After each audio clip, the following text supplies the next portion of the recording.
Welcome to Ooma Office. The Meetings module provides a feature for creating meetings, enabling you to set up virtual gatherings with different teams, colleagues, or clients. There are multiple ways to start a meeting. The simplest method is to click on Start a New Meeting if it's visible, or select Meet and choose Start a New Meeting from the drop-down menu. When you do this, a new meeting window will open where you are the host. You can enable or disable your camera and microphone and click Copy to copy the meeting link to share with others.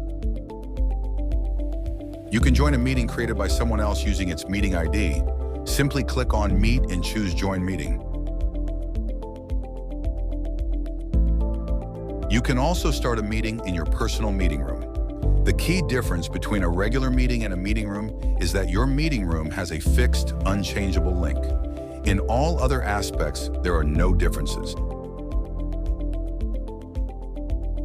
You can also schedule a meeting by clicking Meet and selecting Schedule Meeting. A pop-up window will appear, allowing you to set the meeting's name, date, duration, time zone, and password. Once created, the meeting will appear in the Scheduled tab.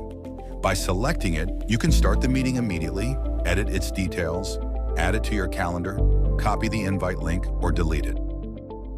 Thanks for watching.